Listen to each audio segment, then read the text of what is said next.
John Forslund was in the building on Thursday night last week. I walked down into the B side of Press Row and I looked up, and there I saw my friend John Forslund doing national radio for the Eastern Conference semifinals.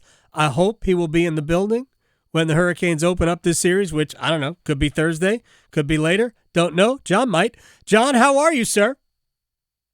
I'm great, Adam. How are you? I'm doing well. Are we going to have you as a guest? Well, a lot of times when you do these playoffs, in my position, you sit there and you watch games and you're told, if this team wins, you're going here. If this team wins, you're going there. And human nature takes over and you have favorite places and you're like, well, geez, I really hope this happens because this is an easier flight. This is a team that I might know better than the others, a better broadcast position, whatever. But this is the best position I've ever been in. So if my team wins tonight, the Seattle Kraken, right, and they move on to the Western Final, I'll go do that. If they lose, then I stay and I will be in the East and I will be at PNC Arena on Thursday night. Gosh. Now I'm torn because I want the Kraken to win. Right. I want the Kraken to win. I'm not really that torn, to be honest with you. I mean, I know who I want to win tonight. Okay. And I know where I want to get back to if I get that opportunity to walk in the Climate Pledge Arena in the third round of the Stanley Cup playoffs. That's what I hope happens, but I will take the consolation prize. It's a nice consolation prize. All right, we'll get to Seattle in a second, but I wanted to ask you this because I was really hoping to see you right after the game. I did not realize the postgame show was just off the rails for us on the radio. But what was your impression of watching the Hurricanes?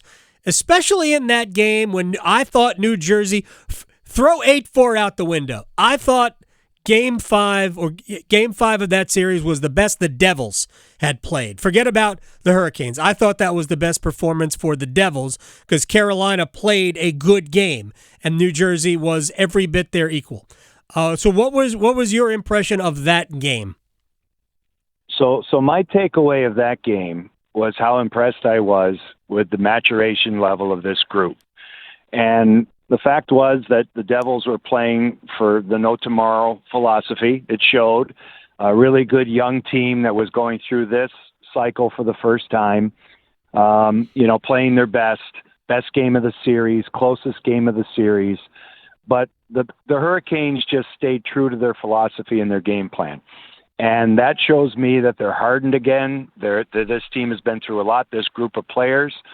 This is a window right now for them to win it all. I think they realize that.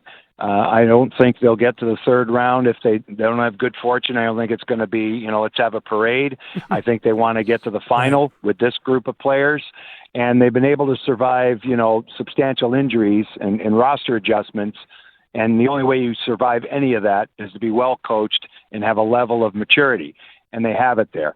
And to watch Jacob Slavin play the way he is remarkable. Absolutely remarkable. And just continues to be one of the best defensemen in the National Hockey League. So those two things are what I took away from walking out of the building that night, which was a really neat experience for me personally to be there, see it, call it, and then get on a flight to Vegas. John Forslund is joining us here on the Adam Gold Show. Jacobs, I oftentimes kind of chuckle at the three stars in the building.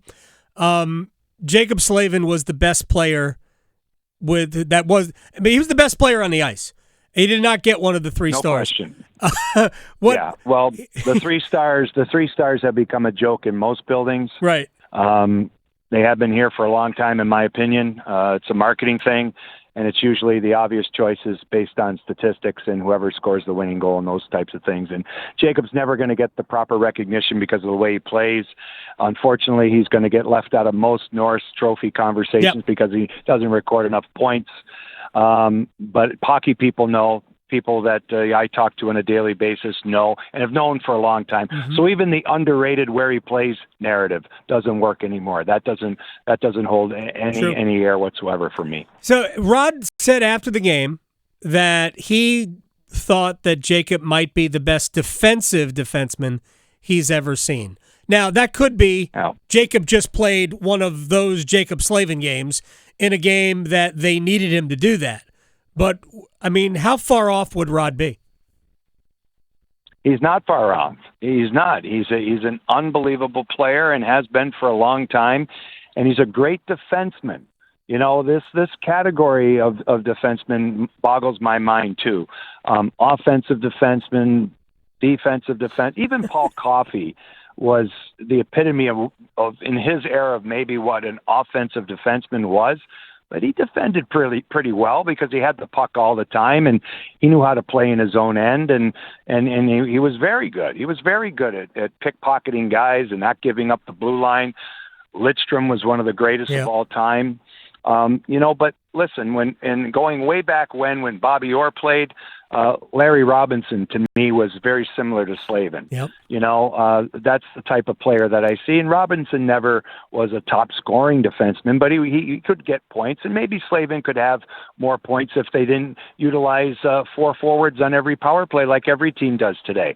So you have one option as a D usually to throw out there, and that guy's with this team has to be Burns. It has to be because he's elite that way.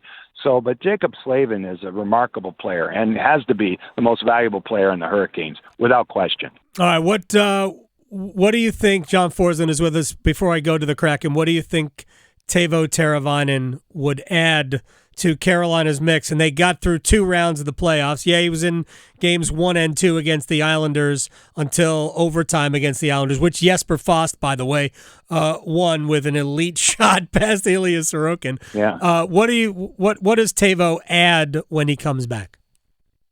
Well, it gives them a piece they're probably going to need to kind of balance things out against what they're up against.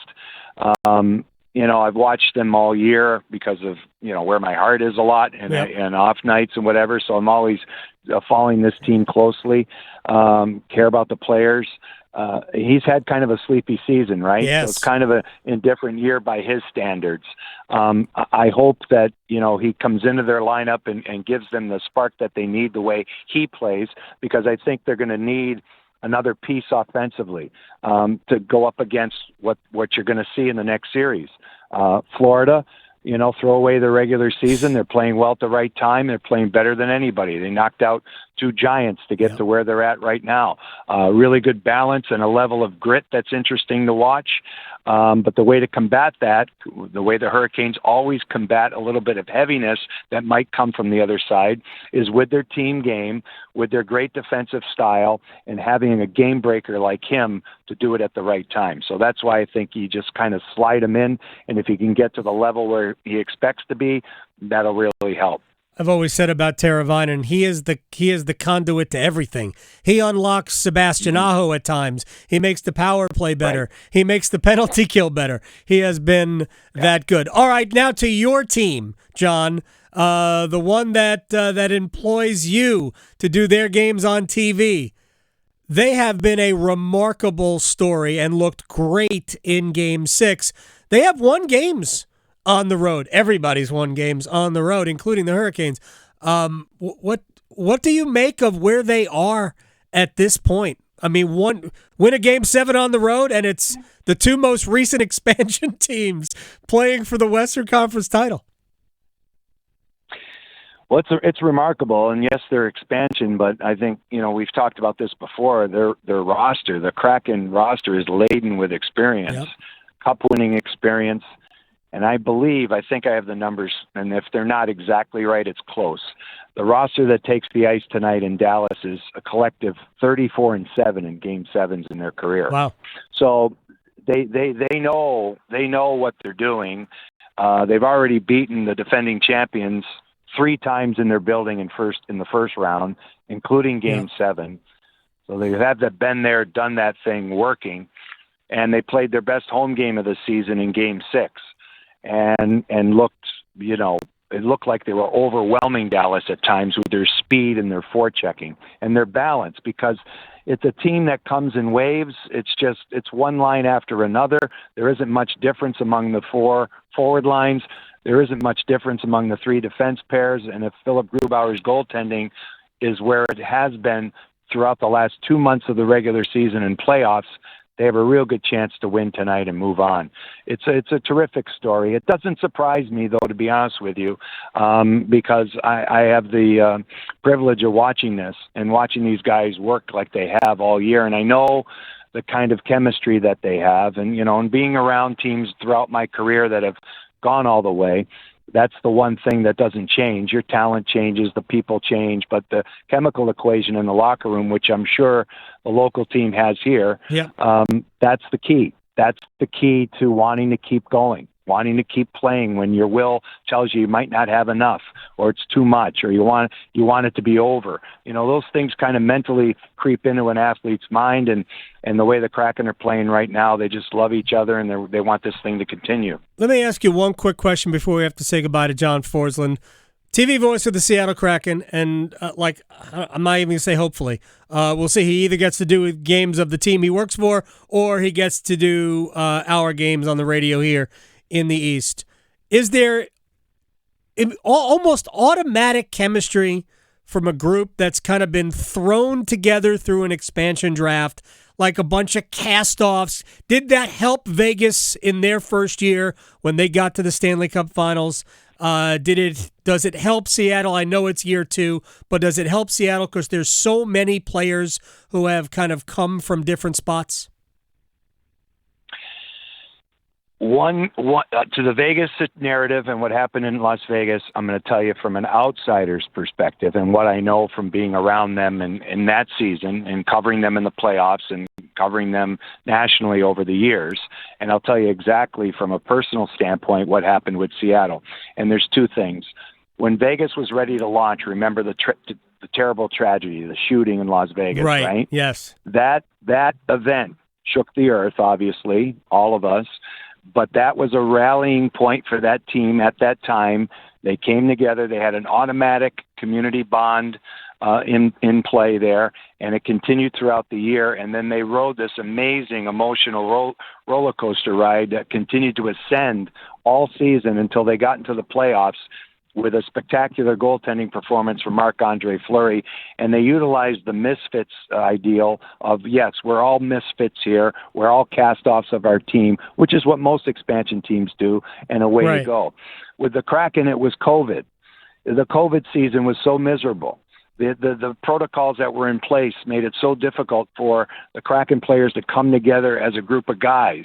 They couldn't fraternize away from the rink like you should. They couldn't have a Halloween party. They couldn't have a Christmas party. They couldn't do a lot of things with the fans that you would normally do to understand who the fans are and have one-to-one contact. So when they came back in the second year, there was a newfound energy of we're back in Seattle. We understand what this town is all about. We know how to get around. We understand our neighborhoods. We all have the houses now. We all live here. We love this area, and we don't have restrictions anymore, and we can act like a team. And some roster adjustments were made by Ron Francis, and it all fell into place. But I felt, because I said it too in various interviews, I felt in training camp that it was way different. I had no idea that you'd be talking about a Game 7 in the second round of the playoffs. Nobody would go there. But I knew they would be different mentally and carry themselves in a much more positive vein. So I think those 2 outside circumstances kind of lifted the inspiration for each team. And, hey, they could play in the conference final, and we do know they're playing in the Winter Classic next year, Vegas and Seattle, so that's going to be fantastic. That will be great. All right, sir. I am rooting for you, and if I don't see you during the conference finals, I know it's for a good reason. I appreciate your time, John Forslund.